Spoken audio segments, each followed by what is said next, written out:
So, Melissa, we have some good news and we have some bad news. Which would you like first?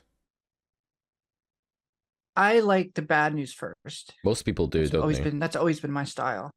Yeah, I I think think. so. You just want to get it over with. It's like tearing off the Band-Aid. Well, imagine you had like a birthday party and like you knew you were about to get bad news at the end of it. Like that would ruin the entire thing, right? So it's Right. understandable. Yeah. Yeah. So the good news, no, sorry, the bad news is that many people think about things in poker that have absolutely no causal impact on how likely they are to win at poker or how much they're likely to win. So many poker players, this isn't actually news to you, you probably know this, but many poker players waste their time and energy in the wrong things, both on the tables and off the tables. And we are going to discuss that today. And the real bad news for you is that as a poker player, you almost certainly, not just you, but everyone, but you almost certainly make decisions based on things that are causally irrelevant all the time. Okay. And the good news? The good news is that I remembered how to hit the golf ball and there's hope at the end of the tunnel.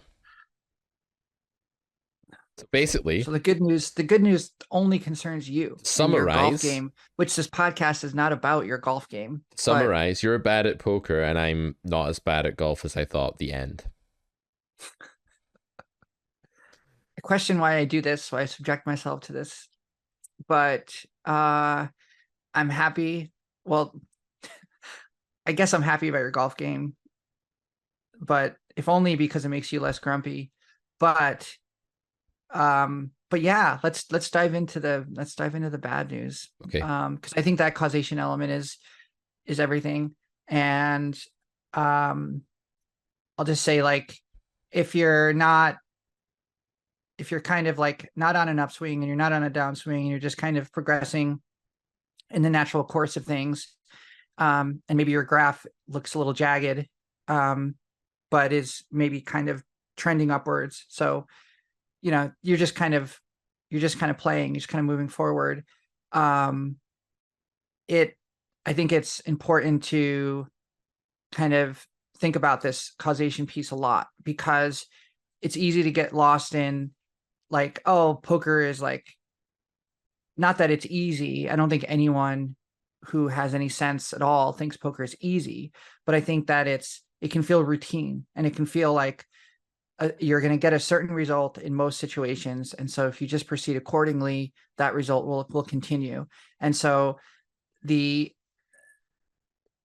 causation piece is important to remember, because you can, even if you have a good session, you can look back and think, what elements did I incorporate into my thought process that were totally irrelevant, regardless of what the result was. Before we go any further, let's double check our sound settings just in case I mess something up. Okay. Yeah, so the sound settings are all good. Thank you for bearing with us there, audience, now that we don't edit anything out of this.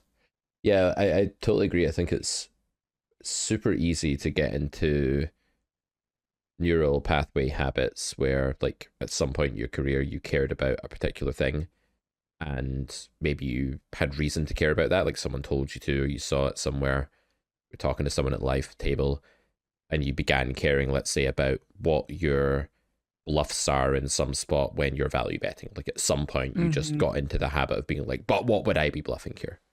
And then it felt good to think about that because it was interesting and you were curious about it. And then at some point you made a play based on what you thought your bluffs would be in a spot. Like you were value betting against some live recreational player at 1-2. And you were thinking, well, if I had a bluff, I might do this. So I'm going to do this for value and make it look bluffy, because that's what I'd do if I was bluffing. And you did that, and then they called you and you won. And then they said, I thought that was bluffy from you. And then you were like, oh my God, I'm a deity. I was right. Everything I thought was right. I orchestrated this entire masterpiece, and now I have this guy or gal's money. But realistically, what happened was that they were mad and they wanted to call top pair because they don't fold top pair very often, and you happened to be there value betting, and maybe you could have even gone bigger, and maybe they were totally inelastic to sizing and you could have gone pot instead of B70 or whatever it may be, or you could have gone even bigger still. And at some point down the road, you've wired yourself to care about this one thing without actually scrutinizing that thing and subjecting it to a causal analysis and asking how relevant is this to EV, because this we can work backwards here from a conclusion, and the conclusion is that we all want to win more at poker. Okay, well, how do we do that? You could ask, how do we win more at poker? Well, we need to do the thing that's the highest EV in every single instance that we have a choice to maximize EV. We need to pick the highest EV line. Now, that sounds really simple. It sounds extremely obvious. But I would put it to you, Melissa, that many poker players actually ignore that goal and they pursue a different goal instead. And that different goal could be the gratification of an emotion. It could be trying to bring about state of affairs A, or avoid state of affairs B, or avoid future emotional state A, or attain future emotional state B.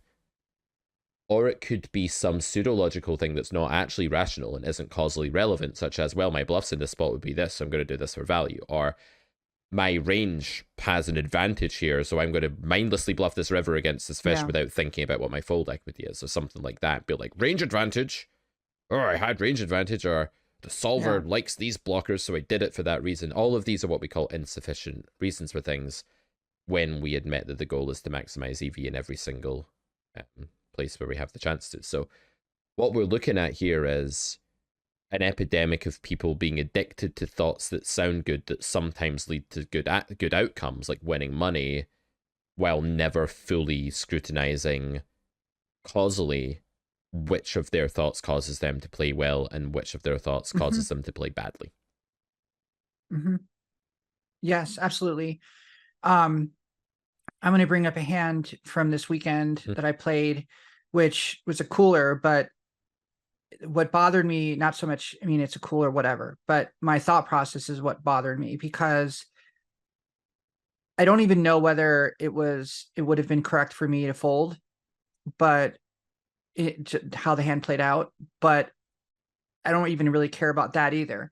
What bothered me the most, and what was still kind of tilting me the next morning when I woke up and was thinking about it the entire next day, was my thought process was absolute garbage on this hand. And that I got, I've talked about before that with me, one of my leaks that I'm constantly struggling with is this attachment that I get to a pot, to a hand, to wanting to win it, to wanting to outplay the other player, to, this kind of almost childlike need for gratification, for feeling like my hard work is going to pay off immediately, this immediate gratification, like I'm going to pull the pot, I'm going to get the chips, etc. So this was a hand button. Cutoff opens to $10. This is a 1-2 game. There's no straddle. He opens $10. He was a wreck.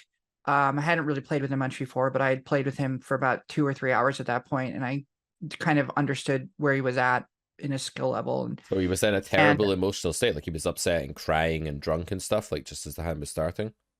No. Oh, you said he was a wreck. Yeah. Like a wreck. Come on. Anyway, back to the hand. That's good. That's a dad joke. Well, I'm getting to that age now, right? Man, yeah, you are making them. You are. You are going to start making this podcast is going to be, the Peterson will like fade away, and you'll just become like, just turn into dad jokes. So I have Queen Jack of Diamonds on the button, and I thought to myself, in the spot I can, raise or call. I elected the call, and I'm sorry, no, this is a different hand. Good start. I did raise. I did 3-bet in that spot. I did 3-bet. The whole point of this hand is I 3-bet in that spot. Of course you 3-bet. Okay. A wreck opened and you had Queen Jack of Diamonds on the button. Yeah. I hope you. I was thinking about another hand where I flatted on the button, because I am for various reasons flatting more on the button as a different thing, as a kind of exploitative strategy. Anyways, so this was not that hand. This was not one of those hands. I 3-bet to 30, folds around. Wreck calls, villain calls. So we have $60 going to the flop. It's deuce, 9, deuce. Okay. Villain checks to me. I bet half pot, thinking I have a range advantage and nut advantage on this board. I don't think that was necessarily wrong. And I think that, that was my thinking at the time. Villain calls. Okay. Turn is a jack of diamonds. So this brings in a flush draw for me. Plus I have a pair. Wait, I thought you had Queen Jack of Diamonds.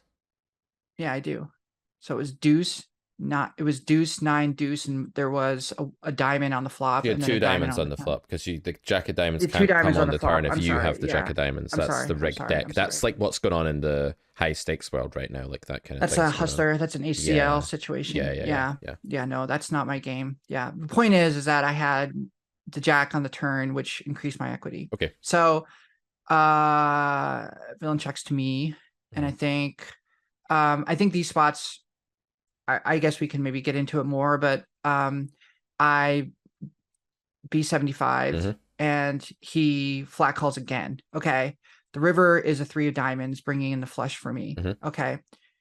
He checks to me. Villain had about, I think, 150 bigs behind.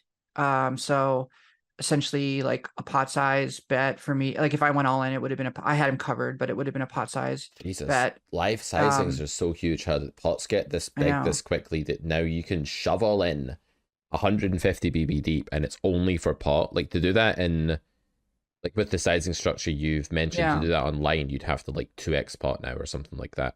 That's really really weird how much it changes. And it wasn't, but my point is it may have been a little bit over the pot, but it wasn't, it's not wasn't huge. Substantial. It wasn't like a 2x or anything.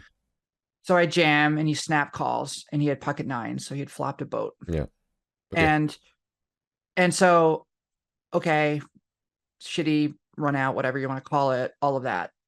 I say nice hand because I did think, he played it well. I mean, no, whatever. Yeah, and in position, you don't want to raise the boat on the turn or any, you don't want to raise the boat on any street there, really. Yeah, absolutely. Totally fine. I mean, he's got pocket 9s in his range when he cold calls a 3-bet, absolutely. That flop, but my problem was with my thought process is that at no point did I stop and think, okay, villain has filtered in a 3-bet pot 2 streets on 2 streets. Okay. I don't even have the nut flush, number one, which is not a huge part of the equation, but it's part of it. And the other part of it is like, okay, this is a rec who has been fairly passive so far.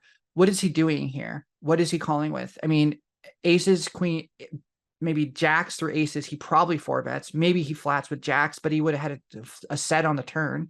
So, what am I kind of doing here? And I'm not saying that I would have necessarily played it differently. I mean, I came home and I ran it through my solver and there wasn't anything like, there wasn't any huge red flag with what happened. But the process was like the causation element of, if I had gone through like a complete thought process and gotten to the river with my flush and decided to jam at that point, after having gone through like a coherent thought process, and I just get cooler and I just run into it, fine. Okay, fine. That's poker. But the fact that I got to the river in a kind of like a state of, oh, I hit my flush and like this is going to work out for me, and I had the nut advantage, and now it's turned into actually like a hand that I can win with, and and like my thought process was it was like a snowball going downhill where it just kind of gained momentum and just started just pulling more bullshit into it. So it was like by the time the snowball got to the bottom of the mountain, it was full of all this crap and stones. Yeah, I'm like picturing exactly what you're picturing right now. I'm seeing this huge fucking and like behemoth a ski, snowball. like a single ski sticking out of the side of it, and like like various skiers flagged along the way. But anyways, so the next morning and the entire next day, I was like, that was a huge mistake, not because of the result, but because of my thought process. And it was a mistake for me to give into a kind of indulgence on my own part, where it's like gratification. It's all the things we talk about so much, which is this kind of giving into your base instincts, as a human, the lizard brain. So, yeah. I mean, poker's gambling, right? And gambling is... Well, it is and it isn't. I know there's a sense in which it's not. There's a sense in which it is, right? I don't think it is. Well, it's gambling. It's gambling like day trading is gambling. I don't know. You're just looking for edges. Well, yeah. I mean, we can have a whole other discussion, and it would mostly be a semantic one. And I'm sure by the end of it, we would actually find that we agreed completely. So let's not bother. Sure. That would be my guess anyway. I could be wrong, but I think we'd probably agree. I think I'm just using the term gambling a bit differently to the way you are. But it does gambly things. Like, so when you play poker, your brain experiences similar brain states to if you were playing roulette or blackjack. Would you agree with that? Like, while you're in a hand, Oh yeah. there was similar Oh brain yeah, states, right? So for sure. when you hit the flush in the river, there's a big endorphin rush, there's dopamine, there's just all of this. You start craving the reward. We've found that, not we, because I'm not bloody Peterson, I'm not the psychologist that's studied this, but like, well, I mean, we found in our experiments that actually, I'm like, what am I talking? I haven't done experiments. I'm not a psychologist, but psychologists have found that there's something to do with dopamine where it's not necessarily just the hit of it and the reward of it. I'm going to butcher this being an armchair psychologist here, but it's actually the anticipation of that dopamine hit that's like the strongest thing. So when like the rat thinks it's getting something, like that behavior just before it gets that reward, it's like incredibly strong. And that anticipation is like, I think it's stronger than the actual reward sensation itself. Is that brain state. There's way more stuff firing in the brain in anticipation of the dopamine than there is of the dopamine itself coming, right? Shall we say, or something like that. So when you're in that hand and you're like, you hit that flush and you're anticipating winning that big pot because your brain goes flush equals I win lots of money, because like if you look at how much you win with 2 card flushes over your career, it's a hell of a lot of chips, right? Yeah. So then it's like in this state where it's just caught up like the snowball, and you're unhappy because at no point did you remember to snap yourself out of that. What you should have done is not, it's not that you shouldn't have experienced that elation and that dopamine anticipation. You can't do anything about that, when a sound goes off that indicates it's dinner time. That doesn't happen in my house, by the way. No one rings the bell when it's time for me to go down and eat, but like if they did, I wouldn't be able to stop myself being excited about it. I definitely You would wouldn't. start salivating. It'd be the Pavlovian. Exactly, I would start salivating. I do that very often. Like I get really angry actually just before dinner's dished up, because I turn into like some kind of animal. Like, see if you get in my way in the 10-second window of me like carrying my plate where I've dished up the food and going to the table, that's when I'm most likely to like randomly lash out at you for some reason. So anyway, we have these. I'm very likely to lash out at you lots of times. If so you, most it's really crazy. Like if you, I remember like seeing a interview with like I think it was a psychologist or something talking on about like how like we just automatically start salivating when we are in the presence of food, like when we're like less than like 30 seconds away from beginning to eat. It's crazy. Like once you realize that and you notice it in yourself, like it's like I got takeout the other night and like I put it down on my kitchen table, and then I went and like got like a glass of water, and I was like, why am I salivating? What kind of takeout was it? It was Thai food. It was pad Thai. I love Thai food. I eat it at least once a week. Yeah. Yep. Thai food is not in my top 5, but I do have there's a time and a place for it for sure. But yeah, I remember once like actually like salivating to the point where, this is really gross, but like a bit of saliva like dropped out of my mouth and like landed on the table once because I was salivating so much. Probably not the kind of thing you're meant to share publicly, but there we are. No, but yeah, but I appreciate your honesty, and that's what makes podcasts good. Honesty. Yep. So back to the hand. So yeah, your brain has got caught up with all of this anticipation. The saliva has begun to fill up in the mouth of your mind, and you have become so swept up that you didn't give yourself any chance to deliberate. So regardless of the result, whether it was good or bad to jam, you were always going to jam. And it's pretty rubbish to feel like I didn't have a say in how I played the river because an irrelevant reaction that was going on in my brain, which was about the result of what was happening and not the process of how you can affect what's happening again. The clue here is that the causal element has been removed, because when the emotions reach that state, there's no room for logic, and so you were unable to have a causal relationship with your EV on that river, and that feels really bad to not to have been able to affect your own EV in that hand. Yeah, I think that's the key, is that you feel like you didn't have a say in the matter, like you were taken over. It's like Invasion of the Body Snatchers or something. Like you were taken over, and you couldn't act in your own best interest. And I like that idea of being being taken over in the sense that you didn't have a say. I like that. I like thinking about it that way because it's much more empowering to think of the logical part of your thinking process, the part that studies, the part that, all of the positive things you do as a player deserves a say, and you want that person to be the one that, stands up at the meeting and gets the most votes. Yeah. And it'd be terrible if like that person didn't even get a chance to stand up and just got taken over by the horde of, the pitchfork wielding mob. And it's like you were canceled or something. I don't know. But yeah, it's in that sense, it sucks because you feel really, it's like a wasted opportunity. It's a wasted opportunity to use the tools that you've kind of really spent so much time sculpting and perfecting. And it's like, you get your weapons ready and you can't even use them, or you use you have all of these high-tech weapons and you end up just throwing a hammer or something. It's like this, like an ape. And so, yeah, thinking about it that way is really refreshing, because a lot of times it's easy to just get caught up and swept up, and they're like, oh my God, I was cooler. I didn't have a choice. I just had to do this. It's like, like, I'm just going to lose here. I'm going to pay you off. As if you're just powerless in the situation, when you're never powerless in the situation. That's like the really great thing about poker. Yes, you don't have any power over the cards that come out, and you can't control what other players do, but you're never completely powerless. And even in situations where you're absolutely cooler, or you run into brutal variance, you're not powerless, because you control, number one, the way that you interpret that, but you also control the way that you react to it in game. So maybe you check back the river at the risk of sacrificing EV. I'm not saying that would have been the right thing for me to do in that spot, but it would have been nice if at least it came up as an option in my head at the time. Or if there was any kind of measuring whatsoever. If there was any kind of okay, the visual pattern is flush, and the subconscious interpretation, the chimpanzee interpretation of that is flush equal resources, put resources in with flush to get more resources. And that's run emotionally.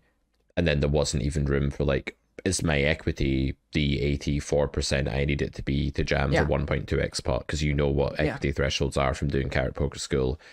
But then there wasn't even the space to ask that question. So maybe I'll push back slightly. And again, I feel like this is maybe a semantic disagreement, but when you say you don't have control over the cards, but you do have control over how you process the situation, I think a lot of people that suffer from this, temporary emotional blindness, shall we call it, where we feel compelled to do something based on our emotional state, might say that, at least for them, while they're in that emotional state, that they are rendered into a sort of paralysis. They don't actually have control over what they do and how they think, because their brain just grabs the situation and processes it for them.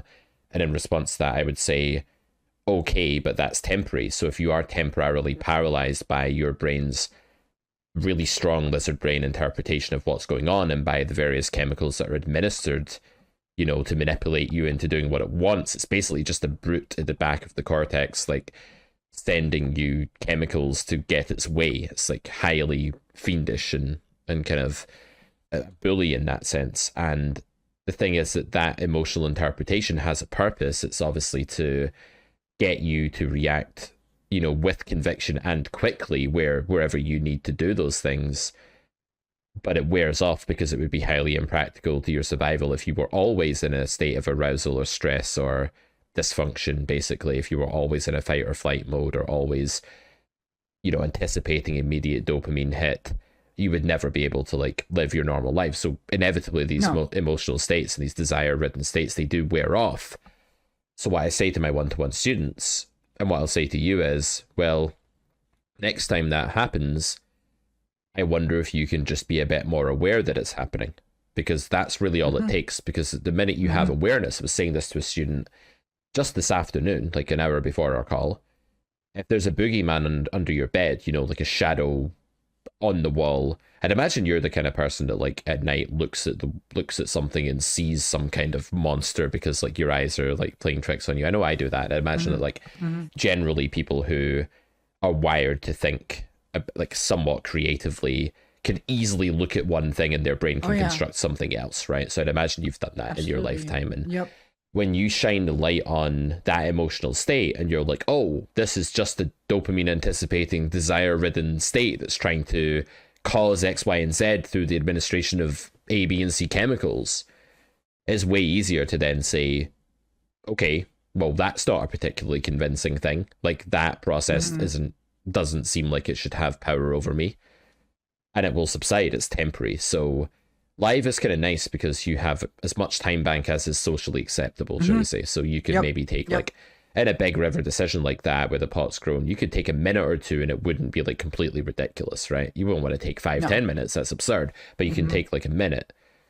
So if you only need, let's say, 50 seconds of that 1 minute to make a decision and to do your logical thought, and arguably you need less actually, I think, in this sort of situation. Yeah. Why can't you spare the first 10 seconds and allocate that to inaction? So maybe we can train the lizard brain to actually respond in a way where it goes extreme desires, trying to bring about a state of affairs. Noted that that's happening. I feel as though I normally feel when that's happening. Therefore, inaction. And that's as far as it goes. It's like inaction. Well, for how long? For like 10 seconds? How are you feeling 10 seconds after that immediate impression of hitting the flush? Way different to how you were feeling at the very start of that when that card first came down. How are you feeling after 15 or 20 seconds? Probably mostly reverted back to your normal state of operation. So if you can learn to do nothing when you're desiring and craving and fearing and hoping, then you can just wait it out until you're no longer doing those things, and then you have a way better shot at solving the spot. So I think where people go wrong is that they don't wait it out, they don't give themselves a buffer at all, and they end up trying to deliberate while in the throes of a manipulative state of mind that's trying to bring about, brutishly, like an ape throwing a hammer, just, one thing and one thing only at the expense of all else. In this case, stacking this guy and winning a big pot with your flush. So yeah, I think inaction during that time window is amazingly powerful. I think it's how you gain mastery over these lizard brain mental states. Yes. And I think we need to avoid at all costs the temptation to think while in the throes of this kind of manipulation, this internal manipulation that's going on between self one and self two. And in some ways, the impulse, when acted on and then and leading to resulting in a negative result. So like, like that situation where I lose to a boat, or really any other countless situations in poker where you listen to the lizard brain and then you're just whacked for it and you're punished for it. You feel so terrible immediately after, because it's like this, you've indulged yourself and it's like the cold light of morning. And it's like, you wake up later. 10 seconds later, like waking up in that, after being completely foolish, like waking up in a prison cell or something and being like, oh my God, I drank too much last night. What happened? And something like that. And that is obviously an extreme situation, but it's hard in a session to recover from that. And you really have to then exert a lot of energy to moving on from that and saying, okay, I'm going to continue to play my A game and continue to access the the mental space I need to be able to access to play well, having made that blunder, or having, even if it's not necessarily apparent at the time whether it's a blunder, knowing that you acted impulsively. And for me personally, the better I get at poker, the more the harder those situations are for me, because I see all the ways that I went wrong. I like, yes, it's a bad result. It sucks to lose chips, but I'm like, my mental process, my thought process there was absolute shit. That's hard to recover from in game, because you feel like you just got like totally suckered into a situation that you have to be more aware of. Like, it's like almost like getting, losing money to a con artist when the con artist is yourself, Yep. and Even worse, it's in your head. and you feel, yeah, it's in your head, and you feel so vulnerable and silly and weak and all these other emotions that you don't want to be feeling when you're playing. Yep. And it's not impossible to recover from it, but it takes a considerable amount of effort, and it's effort that I'd rather spend on other things. Frankly, when I'm in a session, it's effort that sometimes will bleed into future hands and will lead to further mistakes because you're still living in the past in that previous hand. And this has happened to me where I feel like I have to play a hand differently to correct a mistake that I made in a totally different hand. So it can be very manipulative and devious when you're incorporating all of these pieces. Like, I like the metaphor of the snowball going downhill. It's like you get to the bottom of the mountain and your big snowball or whatever is like filled with all this crap. And rather than, I guess, an ideal world, you have a snowball, but it's pure. It's not filled with all the crap.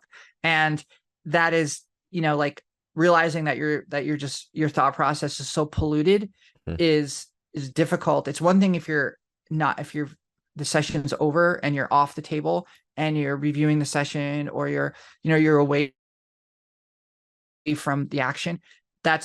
Then I think you can reflect and you can go through the process, but it's very hard to do in game, but it happens a lot. Yeah. And I also think, like, another reason why it's so hard to do that in game, and why it takes like this giant investment of energy and discipline, it's that your self-worth depreciates when you act in a way that is alien to how you would want your optimal self to be. So when you give in to that temptation and act while in the throes of that craving emotional state, not only do you feel weak afterwards, but you feel unworthy. And then the thought is, well, why should I do anything good for this person, substitute person for myself, when myself has proven themselves to be a person of low worth who can't even keep it together to make a decision? So then it's almost like the idea of like the kid walking down the garden with, I don't know, a bit of cake. Let's say it's like a birthday party and every kid at the party has been given a bit of cake. And he goes to take a bite of his cake and everyone's happy. All the kids are like, oh, this is a great cake. And then like half the cake falls onto the ground from the plate. And the other kids are all like, ha, ha, ha. Eric lost half his cake. And Eric's reaction there is very often to like throw the rest of the cake away. Because it's like, this cake is so much less than all the other kids' cake that now it's worthless to me. And it's not even worthy of like me trying to enjoy it. And now I'm so worthless for dropping half the cake that I don't get to enjoy the rest of the cake. Or something like that. Yeah. So our self-image is so fluid and transient moment by moment that as soon as we act in a way that informs ourselves, it's like we're constantly watching ourselves from above. Like we're constantly looking down on ourselves as if we're having an out-of-body near-death experience or something. And in that moment when we see ourselves as this pathetic disappointment of a person, we're like, well, screw them. What's the point in trying to keep things together for that person? Let's just indulge the devil within, shall we say, huh? And then you're really gonna make hell out of it. I will tell our listeners, this is a brief aside, that I looked down the other night. It was late. I was playing a session. I looked down at my phone and I have a message on the Discord, and it's from my co-host on the Poker Distilled podcast, and it's a recording, a voice recording of Pete doing Jordan Peterson for like 5 minutes. No, it wasn't 5 minutes, 2 minutes. but it was like 2 minutes.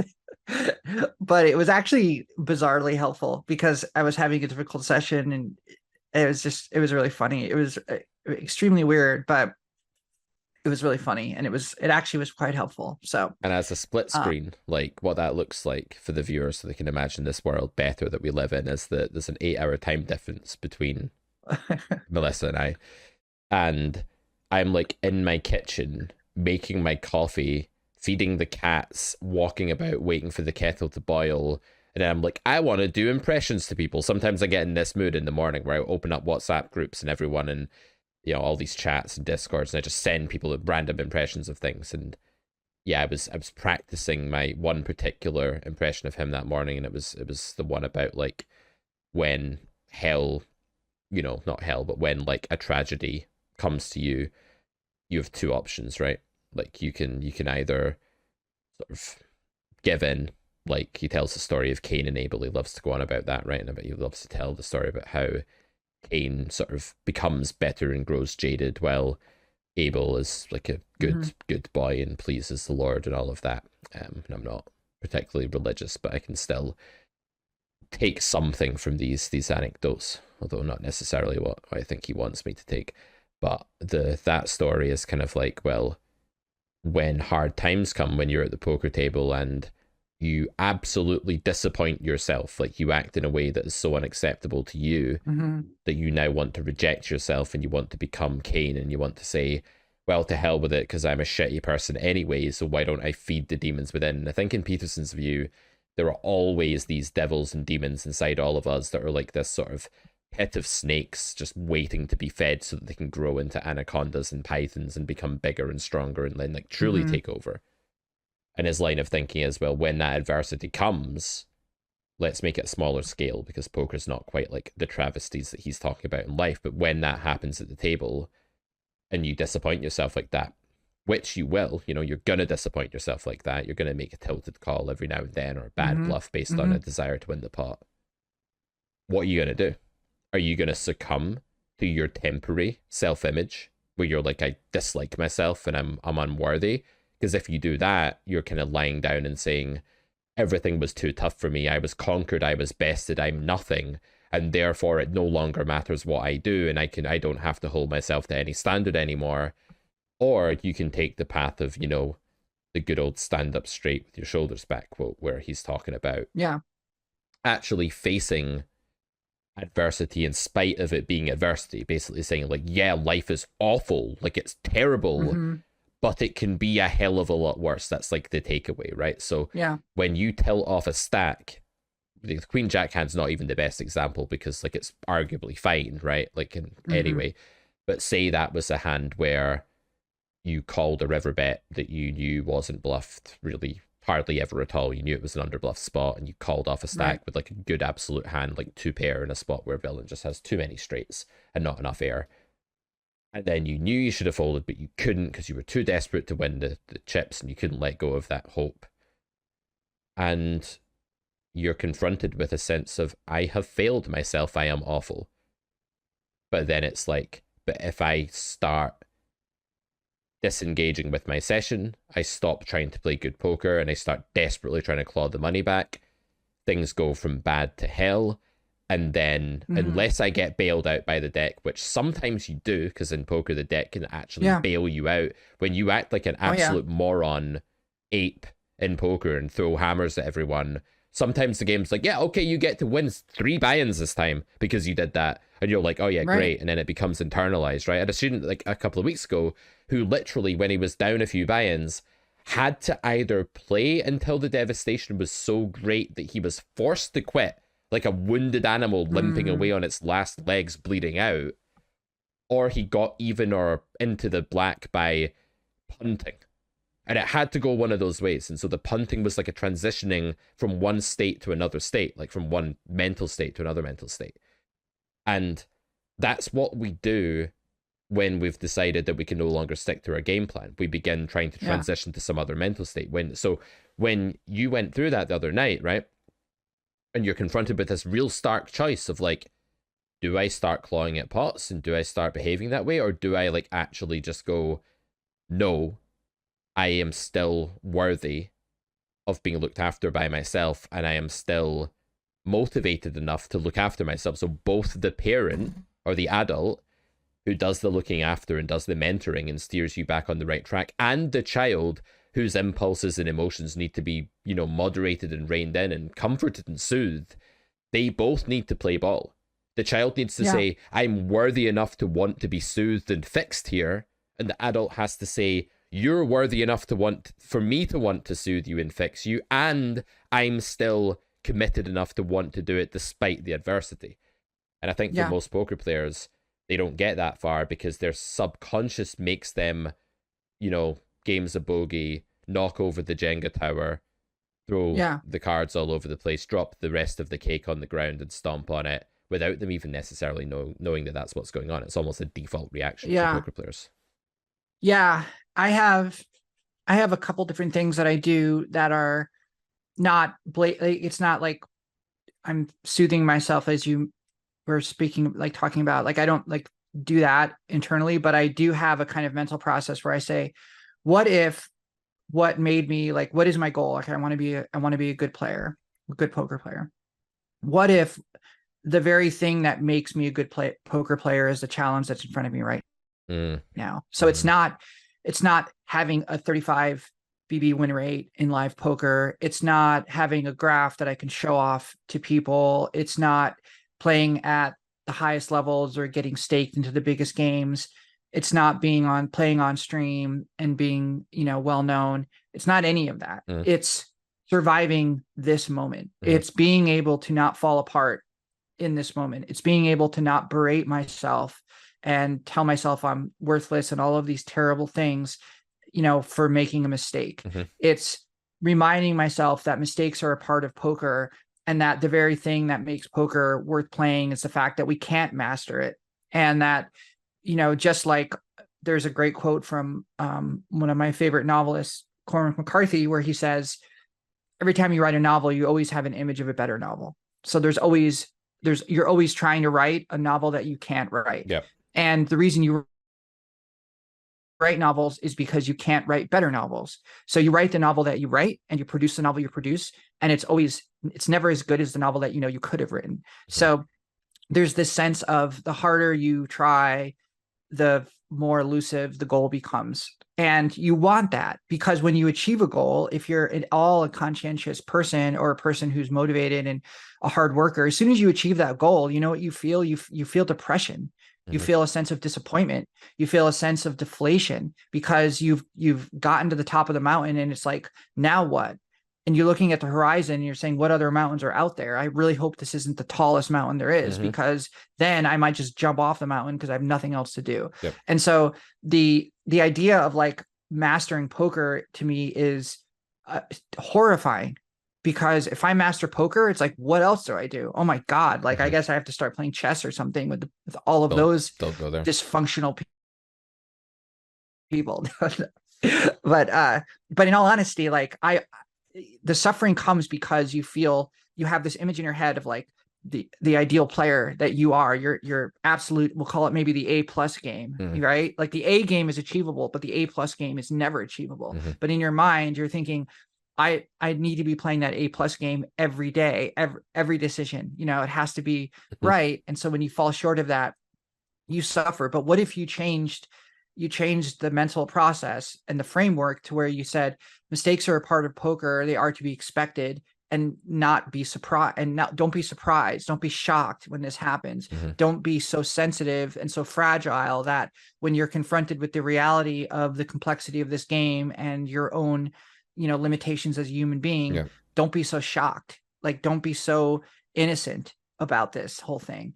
Like be a little bit more conditioned to the fact that you're going to make mistakes in every session, that the key is to reduce those mistakes, to reduce the gravity of them, and to try and play your best poker. And I think like that's what a good player is in a really real sense. I mean, there's a lot of other attributes that good players have, and obviously results matter, and you need to be able to win. You can't just continue to lose all the time unless you're Nick Erball. But but there's other players besides him that continually lose on stream that I'm just like amazed that anyone still stakes them, but whatever.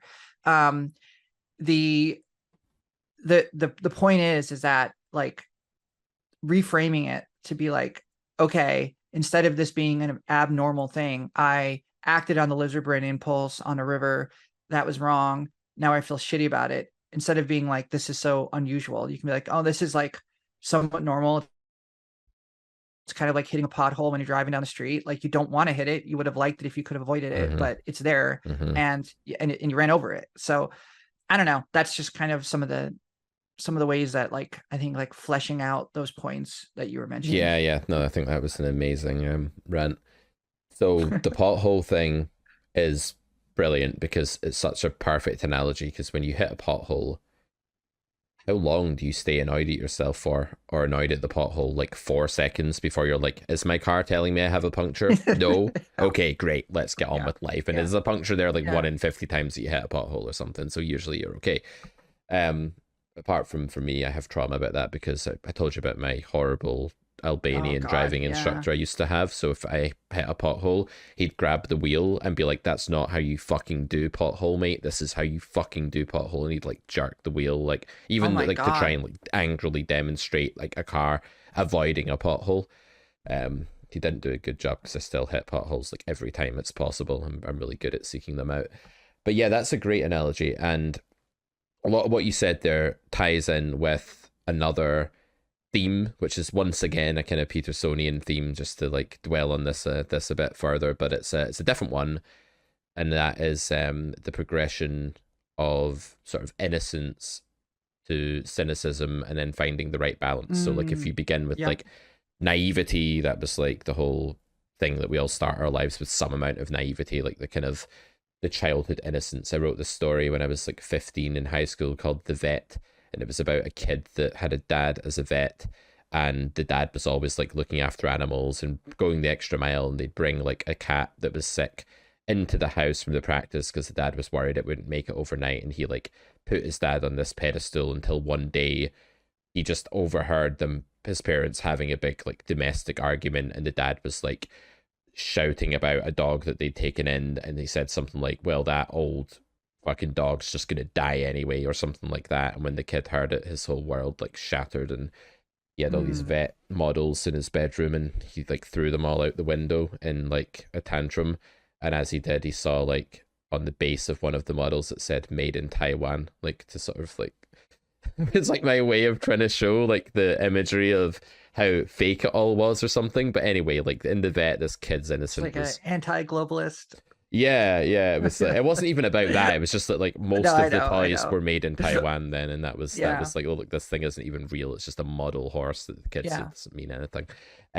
But we have that, right. We have this awakening into the world where suddenly the bubble bursts and reality comes flooding in. It comes flooding in so badly and painfully that you may as well have just been like dropped into a big pool of freezing cold water, and it hurts so much that you have again like a fork in the road, and you can either go, well, fuck poker, fuck this game, it just did this to me, I'm now going to become, like so cynical about poker. And you get players like this. It's really sad to Oh see. yeah. You get players like this Absolutely. that you Absolutely. get content creators like 100%. this that believe Hmm. genuinely that they run way worse than anybody else, that they're like somehow ill-fated and cursed and no one else is.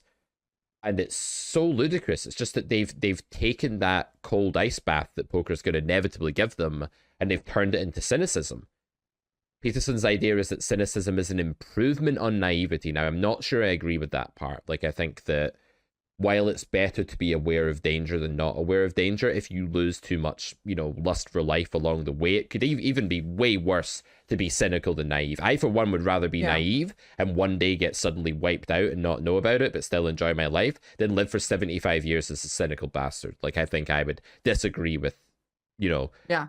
with Jordan Peterson on that point.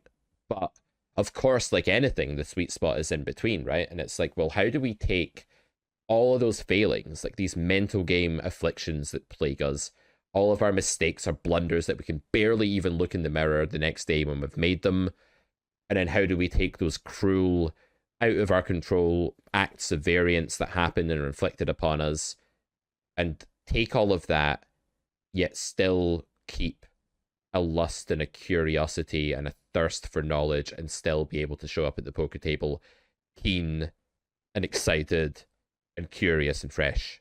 And that's super Yeah. hard to find that balance, right? Because if It you're too is. naive, you're just going to be hurt every time. You're going to expect every session to go well. It's just going to be unrealistic. And if you're too cynical, you're just going to become like that bemoaning reg that refers to everything as a cooler and says that they can't fold even though they know they're going to lose. The extreme of cynicism Yeah. in life is to become like a basement dwelling YouTube comment section troll trying to like inflict hurt on other Yeah. people while never making a meaningful connection Yeah. in life. That's the extreme of modern day cynicism in life. And the comparison in poker, the extreme of cynicism in poker, is basically to believe that while you can't win this hand, you also can't fold. Right. And that exists for some people. And it is one of the most depressing poker career going off a cliff moments ever when someone says, well, I know Yeah. I'm beat here, but I can't fold top pair, top kicker. Or I can't fold Right. trips even though I know I'm Right. beat. It's like, that is Right. literally the most cynical act of self-sabotage possible for the poker player. Yeah. It's not just that you can't fold top pair, top kicker, or you can't fold two pair or something. It's that you can't bear to see villain turn over a worse hand. So in other words, you can't bear the idea that you folded in a spot where you could have won if you had just called. That's really it. And that's real. And I feel that every session.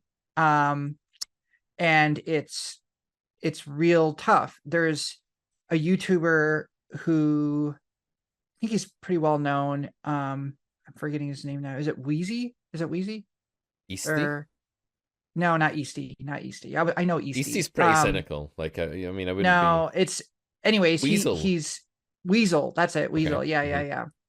So he had a bunch of live videos. I know he doesn't normally play live, but he went to Vegas and he played some 5-10 and made some videos. And one of the players in one of his videos, he gave the nickname as an ego player. He said, so this ego player.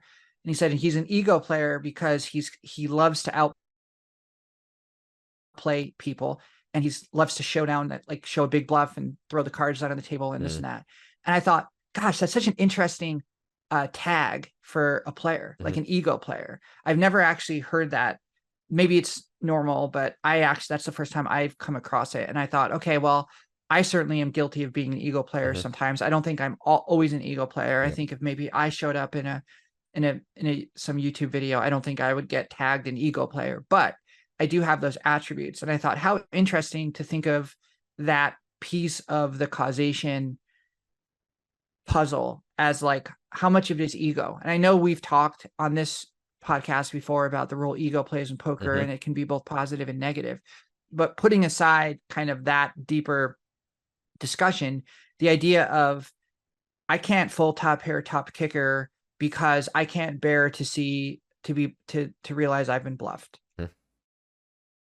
I can't bear to see a bluff here. I can't bear to see that I made a mistake here, or I can't bear to face the reality of my own limitations as a player. I mean, that's really what it is. And or people say things like, I'm just getting too good of a price. It's like, okay, well, what does that mean? It means that, mathematically you have the pot odds to call, but it's like, if you're getting, like, if someone's saying, I'm going to give you $1 million to drive this car off a cliff, do you say, like, I'm getting the right price, so I got to do it? Yeah, and there are spots. It's like, yeah. There are spots like that where you're winning such a low amount of the time by calling that it's not just bad, it's like a massive, massive blunder. Right. And I think this comes down to two things. One is that those players have ingrained a method of justification for punting off money by investing that they have accepted on some subconscious level, rather, when they say it. So if these people call off, a stack with a set on a flush river in a spot where you really shouldn't do that, and then end up saying, well, I was getting a good price and I can't fold a set, that excuse is sufficiently powerful to them that it appeases them enough to not want to scrutinize themselves further. And it's when you've got a lot of issues, like when you're really troubled and you're feeling fragile and vulnerable and your ego's kicking in, it's really good to have a reason to not want to scrutinize yourself further, right? So it makes the very convenient get out clause where you can say, okay, I am all right because there's this thing that I couldn't do anything about anyway called the absolute hand strength set. And I can't fight back against that because that's too strong and powerful. Clearly it's not, it's a fabrication, but they need that fabrication in order to live with themselves. But if they back down and folded and were shown a bluff, they have not prepared such a fabrication, or there isn't a fabrication that would actually work for them that would appease them in that moment. So they don't have an alternative to, I had too strong of a hand, I was getting pot odds, for when they're bluffed. Like, what would that look like? It might be something like, well, I couldn't call there because the guy's range was too strong, but they haven't ingrained that. You never hear anyone say that. You never, ever, ever hear somebody fold at the live poker table, then be shown a bluff, and then go, oh yeah, fair enough, well played. I mean, I had absolutely no choice. Your range was too strong there. Why do you not hear that? Because it comes across as submission or subservience or some kind of like admission of fragility over another human. And you might consider yourself weaker than another human, physically, mentally, culturally, in a tribe, hierarchically lower. You might consider yourself lower down. But to admit that when it's unclear what the consequences are going to be in a potential conflict situation is maybe akin to death, like evolutionarily speaking. Yeah. Yes. Yes. I'm going to pause a second because the dog's got off his head. Yeah. So it's actually like unsafe to say, oh yeah, you got the better of me, you bested me, I am lower than you. That's an unsafe thing for a human to say. But to say, I tried to fight you, but then there was this external thing that came and chopped off my arm so I couldn't win, isn't a shameful thing to say. That doesn't reduce your place in the hierarchy, right? So this is all about humans not wanting to voluntarily and extrovertedly lower themselves publicly in the hierarchy of the tribe or something like that. Now, it's even worse, in my experience, for people who grow up in cultures that absolutely valorize fighting in male society, especially. Like, you know, I've taught a lot of people from New Jersey, for example, and a lot of them will be like, oh, well, when I was a kid, you know, you got a problem, you take it outside. That's what you do. I thought you were going to say like a country. You're like New Jersey. No, just specifically New Jersey. Specifically New Jersey. God. Oh, that's so funny. That is so funny. It's just an example. I've been to the East Coast of America all the American listeners will find that absolutely hilarious. Do you coach a lot of like people that like mob members? They look like I actually legit teach a guy called Joey Donuts. It's a new student of mine. Hey, Joey Donuts. Teach this guy, and I love it. He reported, Joey Donuts told me that, you know, when he was growing up, if you got a problem with someone, you take it outside and blah blah. You don't back down. Like, you get beaten up, okay, fine. Right. At least you fought and you tried, and that's to some extent valorized. So if you call down with a set and you lose, you took it outside and you fought and you lost, and you're still a man. You're maybe not as strong a man as that other man, but you can go like Rocky and you can work out and you can hit the punch bag and you can come back, and next time you might win the next fight that you get in, and overall, you know, you'll still be way tougher than that random dude from California or whatever. Correct me if I'm getting my American stereotypes wrong here. But, you know, in all seriousness, there are lots of cultures like that. There's lots of pockets of ecosystems in places where, cultural ecosystems where, you know, aggression is more or less valorized than in other places. And what I've found is that in the areas where, let's just say students with upbringings that are more like that tend to have extreme mental game issues in poker, and they're always of the nature that they cannot back down ever. And backing down, I think, like, in the UK, we're quite good at backing down in the UK. Like, we're very good at being oh, actually, I'd rather not face this conflict, or, oh, we couldn't possibly resort to violence, it's barbaric, or whatever. We're like too polite for our own good, and sometimes we could do with a bit of conflict and resolution, to be honest. We could do with a bit more of it. So I will quite happily, you know, take the piss out of my own culture here as well, not just like Joey Donuts and co, but, you know, UK as well. You know, Nigel with the really polished shoes hasn't been in many fights, so, you know, he could do with. But you get the point, right? So we're in a situation here where we have a kind of epidemic of poker players wanting to fight, being competitive people, never wanting to back down, and this massive tilting, this bias towards it being okay to call and lose, but not okay to fold and lose. And I really do think that this is like a hugely widespread thing. Totally. Yeah. It's so much more honorable to, at least in the minds of, I think, a lot of live players, to be like, I call, and then they're showing the nuts or something close to the nuts, and then they'll do an interesting thing. They won't muck their hand. They will turn over their hand to show the entire table, look what I had. I called with this because either I couldn't back down or I will not back down. So it's this reinforcing of like my position in the dominance hierarchy of like, yes, I got bested here because it was completely outside of my control, but I still went down fighting. I didn't give up. I didn't walk away. I didn't submit. Yeah, I think it's so interesting. It's so true. Mm-hmm. And that, also too, like they'll show like, look how unlucky I got. Mm-hmm. Oh, I flopped a set and you turned to flush. Look how unlucky I got. I can't possibly fold when you jam 4x river or Mm-hmm. something like that. Mm-hmm. Like I had a set. I'm not folding to you. And we're talking pretty high level here. I've seen people do this with second pair. Yep. I mean, it's not out of the realm of possibility that people call down. And I've had this happen to me, because my image is, I think people know that I have like a pretty decent amount of bluffs Mm-hmm. in most, not all spots, but in some spots. I think like I've had people call me down with ace high and Yep.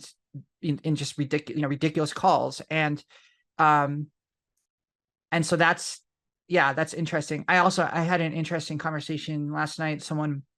A guy sat down next to me and said, "Oh, I played a hand with you at another card room like 6 months ago." And like, he remembered the hand exactly. And I had no idea who this person was. Mm-hmm. And I had no recollection of the hand. And he was like, you turned a straight and you played it this way and da, da, da, da. And I thought that was so interesting because I think poker being whatever it is, 90, maybe 85, 90% male, Yep. it's, I stick out, and that is, people remember hands against me. And I'm sure there's obviously a gender dynamic in it. But I think that like for me, I'm always aware of that happening. And I'm also like guilty of it too. So like I am just as competitive as the next person. Mm-hmm. And I often feel myself, like I've said many times on this podcast, my bias is to calling. Yep. And I fight that bias. I made a big fold this last weekend where I got it was a 3-bet pot. I had queens. And I got re-raised on the flop. I bet out the flop. It was king jack 9. And I got like a 1/3 pot bet, and I get re-raised. I call. The turn was like a blank.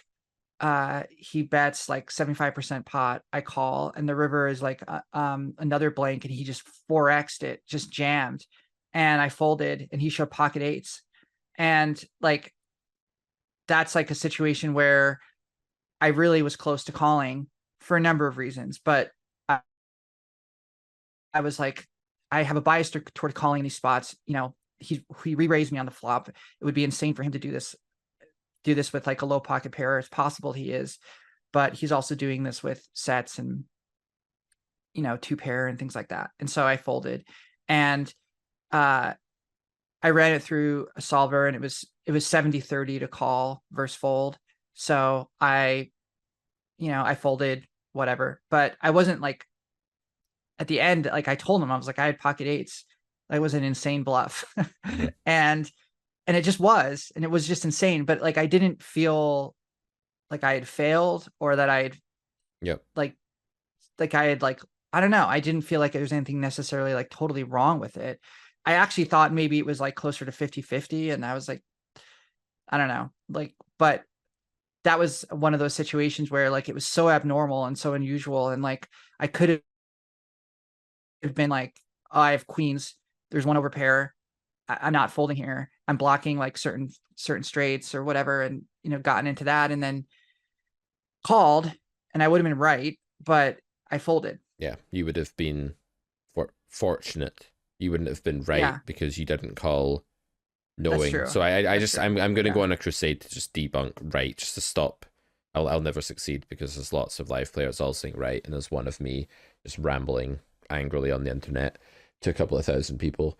But you called there, your brain would have tried to tell you that you were right, and it would have tried to like positively reinforce those mechanisms that wanted you to be like. To me, that seems like a stationary as hell call to make, like a really bad call to make, and it feels like a really mandatory fold. But I know that your bias is massively skewed away from folding, so to you that feels like a way bigger fold than that feels like to me. And that's not because I'm playing the whole I have more experience card. It's just that I don't have as much of a call bias as you have, probably, right? So to me, it's just kind of like it starts more neutral, and then it's very easy to like go to fold, whereas you have to do a lot of inner battling because your initial mental impressions are so tilted towards Mhm. calling that you have to then climb uphill to get to fold. Whereas if you need to make a good call, it's quite easy because you just need to sail downhill because you start going in that direction. But if you need to make a good fold, you need to then, like, you've already gone down the call side of the hill and you need to claw your way back up and go down the other side, and it's a hell of a lot more work. And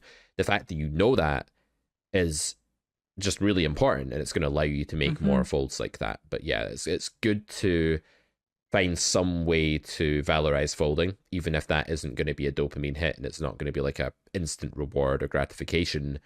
It could maybe be, let's say, a mapping of your self-perception to that which you want it to be, right? So when you fold, you can get a really sort of quite a clear, distinct sort of representation of yourself as a diligent, conscientious poker player, professional, whatever you want to say, someone who can overcome adversity, strong person.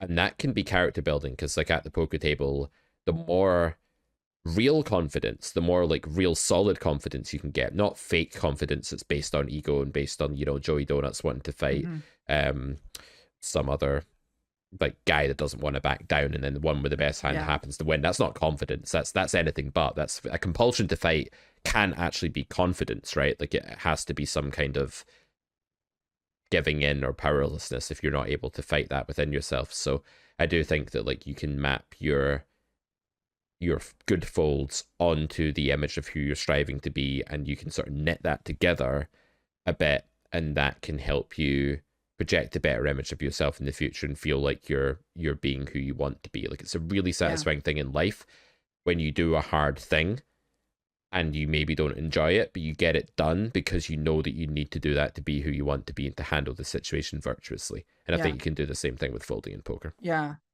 There's this is like another like Petersonian thing, but like the idea of like we like fire as an element obviously can be extremely destructive. It can kill us, it can destroy property, it can ravage. But when we discovered fire and learned how to control it, it actually became the very thing that sustained us, because it allowed us to cook meat and it allowed us to survive and evolve. And there's a lecture where Peterson actually ties this into human evolution and saying that our relationship with fire is absolutely the metaphor that we need to think about with our relationship with adversity, where it's like adversity can kill you, it can destroy you, it can make you quit poker, it can make you go broke, it can do all of these things to you. It can absolutely ravage your mental health. It can, variance can cause you to lose sleep, it can cause you all of these terrible things. And if you think of that variance as fire, it's like, yeah, that as an element, it can destroy things. But if it can be controlled, it can be the very thing which allows you to grow as a person and grow as a player. Just like fire, when controlled, was the very thing that allowed us to evolve as a species, is that we learned to control it. We could cook our food, we could heat our homes, we could light things, we could, we could operate in darkness. All of these things that fire allowed us to do, this incredibly dangerous element became the very thing that allowed us to thrive. So if we look at adversity, variance, all of these things that happen to the poker player in every session, bad beats, these things that make people say, I can't play this game because I can't handle the swings. It's like, well, if you can learn how to take that and you can control it and learn how to actually use it to cook your food, it can be the very thing that sustains you. It can be the very thing that allows you to thrive. And I think that's 100% how I try and think about variance and downswings and the difficulty, is that if I can learn how to get through this, if I can sustain this, if I can learn how to use it, then it will be the very thing that sustains me. Yeah. And even if it doesn't sustain you, and even if you, perish in the flames, maybe by trying to master it, you have done some good in the world and shown others how to go down a similar path. So like not everyone that tries to tame fire is going to survive being burnt to death. But just the mere act of trying, even if you don't succeed, is still so much more, such a higher ethical purpose than just giving up and being engulfed by the flames like right away. Because poker is fire. Absolutely. Like poker's the kind of profession that there'll be tons and tons of fire. Absolutely. And that's why people are drawn to it, but it's also why it ruins people and why it's not for everyone. Yeah, absolutely. And also too, I mean, we're talking about poker in the sense that, you know, you could, the idea that taming the fire, while you may still get burned and maybe you learn that poker's not for you, or you stop playing for some other reason, then it doesn't mean that you've learned nothing from it. It doesn't mean that you can take nothing away from it to use in your life. Maybe the next time you face adversity in life, you don't tilt, or Yep, you don't tilt as bad as you would have. for sure. Or maybe you're the person that is the most composed at, your parents' funeral, as Peterson would always say. Like, you're the person that actually keeps it together and helps your loved ones, survive adversity and difficulty. I mean, I recently went through a very difficult situation, and I think a lot of the reason I was able to get through it, with, I would say, a minimal degree of suffering. I would say that I definitely suffered, but I could have suffered a lot more. I could have made life a lot more difficult than it was already. But one of the reasons why I didn't suffer as much as I could have is from the tools that I've been developing through poker. And this was completely unrelated to poker. And so it was, this idea of focusing on, trying to zoom out, looking at the long-term situation, understanding the challenge in front of me on a day-to-day basis. All of these things that I incorporate, that I've learned from poker. So, yeah, that's something else that happens. Yeah, it's going back to the idea of poker death that we talked about before, that like if poker ends, Yeah. what does that mean, and how much of the stuff from that life can you take into the next life, whatever that may be. All right, well, this has been a really cool conversation. It went in a few directions. I think we need to call this episode, I don't know, something to do with this inner battle. Like, it didn't end up just being about causation. There's so much I want to say about causation in like the logical realm of like technical thought processes, and We can talk about that for our next I episode. think we should do a two-parter on this, because we did the sort of not tracing causation well enough due to mental game distractions, emotional distractions this week. And then next time in part 2, what we can talk about is like the many pseudological and technical ways that you can actually get distracted away from the path of righteous causation and EV maximization and making the most of your poker career. So yeah, and we're approaching the end of season 2, and maybe we have 2 more episodes to record after this. Maybe we could make it a 3-parter or something. I don't know. Yeah, definitely. I think there's loads more to dig about in here. So we'll probably finish off season 1 over the next few weeks, and then we mean season 2? Season 2, sorry, yeah. And then why do I always mess up the end of every episode and have to be corrected? This is a real theme. I have a very bad attention span, it seems. But yeah, we'll be back with season 3 at some point in the spring, when we know, or maybe before 2024. 2024. 2024. For anyone listening to this in like 2040, hi, hope the world's still okay. That's amazing to think about. Yeah, maybe we'll be listening to this in 2040. Maybe we should both agree on a date to listen to an episode in the future. Yeah, I was listening to our episode this morning because I'd like rendered it, and I was uploading like last week's one, and it starts playing when the audio file's like compiled. It just like plays it automatically, and I was doing something else that I was engrossed in, and before I knew it, I'd listened to like 20 minutes of Poker Distilled. I was like, why am I listening to like us speak for 20 minutes? I literally had this conversation. But sometimes it's cool to listen back, because you don't always remember everything, and I think it was a good episode. So, but anyway, guys, we'll be back soon. It's carrotcorner.com for all of the educational stuff that we do, and Poker Distilled will be back for a 3rd season, absolutely, in a few weeks' time. But until then, enjoy the last few episodes of this season. Anything else to add, Melissa? No, just keep on keeping on, keep on grinding. You don't always have to fight. That's my message. Sometimes no, it's you don't okay always to have to fight. But sometimes you do. As the American, I'll say, Pete as a European will say it's fine to throw up your hands and surrender. And me as the American from the greatest country in the world will say, stand up, fight for yourself. I'm not from New Jersey originally. I'm from Connecticut, but I don't live in Connecticut anymore, but we are adjacent to New Jersey, and there's enough of an influence to where, and I'm also Italian, so I understand that background and that culture very well. So yeah, stand up and fight, because your reputation is all that matters. I will have you know that I am one of the most disagreeable and combative people You in all are, of the you are, UK. So there. you are. Yeah, you Oh, are. shut All up. right. That's about as rude as I can get. Yeah, it's funny. But we'll save the UK versus US wars for future episodes. We could definitely make a theme out of this. I do agree though, by the way, like I think people are way too anti-confrontational here to their own detriment, and it does often cause Yeah. like problems to multiply because they're not resolved soon enough. I will definitely say that about. I don't know if I'd extend that to all of Europe. I don't really know enough about the other countries, but certainly here in the UK, we could do with conflict resolution and dealing with things Yeah. as and when they come up. And I think the poker player can do that with themselves as well. Like you can deal with your own inner conflicts instead of suppressing them a lot Yeah. faster, and it's for the better. All right. On that happy note, we'll see you next time. I want to leave. I want to just before we sign off. Sorry, I That's want to fine. just tell one quick story that happened Do yesterday. it. That was one of the funniest things I've ever seen at a table.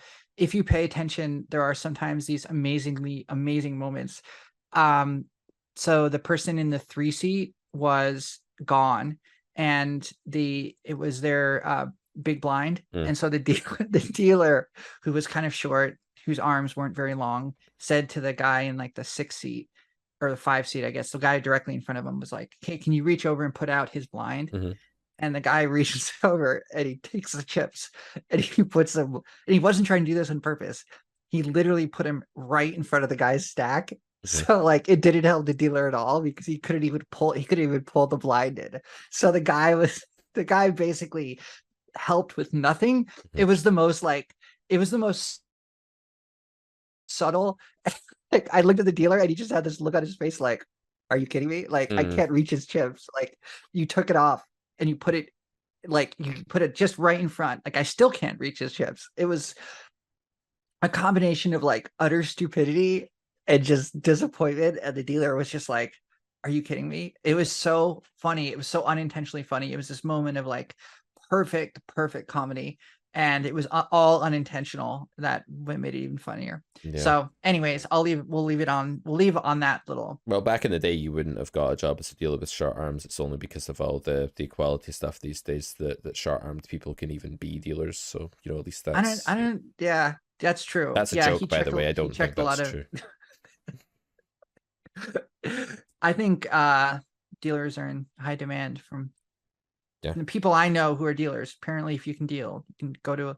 I have a friend who flies all over the country and deals tournaments, and just like goes to Florida, goes to LA, goes to Vegas all the time, and he loves it. It's like a great life. But I'm going to tell you one final thing, because we're very bad at wrapping up and saying goodbye. Much to the audience's annoyance, they're probably like already thinking about the next thing they want to listen to here. So, you didn't watch South Park, Melissa, right? I've seen a few episodes, but I'm not like, I probably won't get the reference. Do you know Jimmy, the disabled guy in the wheelchair?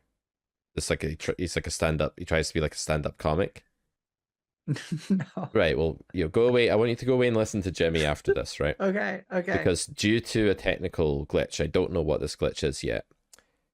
To me, at least, and maybe on the recording as well, what your voice has been doing, and it's not your real voice doing this, but the software is making you sound like Jimmy, because you'll speak and then it will like silence will come over for like 2 seconds, that will cut you off, and then you'll speak really quickly to make up for the lost ground. And I know you're not doing that because I can see your mouth. That's what you're. Yeah. I can see your mouth moving, but that's what I'm hearing, because I don't know, this OBS is just being really weird today. The software is just being really trippy. But the way Jimmy speaks in South Park when he's like doing his stand-up, he'll be like, he'll like make up for lost ground and have a big pause because he can't talk like properly because he's got like some neurological like problem or something.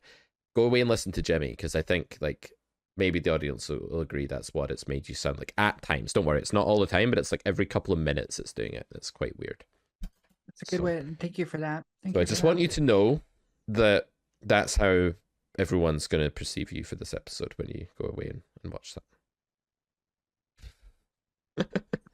I'm just kidding. It's not too bad. It's honestly every now and then. It's funny because it's been reminding me of something all through this episode, and I couldn't remember what it was reminding me of, and now I've remembered. So go watch Jimmy, South Park. Yeah, especially the Timmy versus Jimmy episode. That's a particularly good one. Anyway, We'll see you next time. All right. on Thank you, Poker everyone. Distilled. Bye bye. Good night.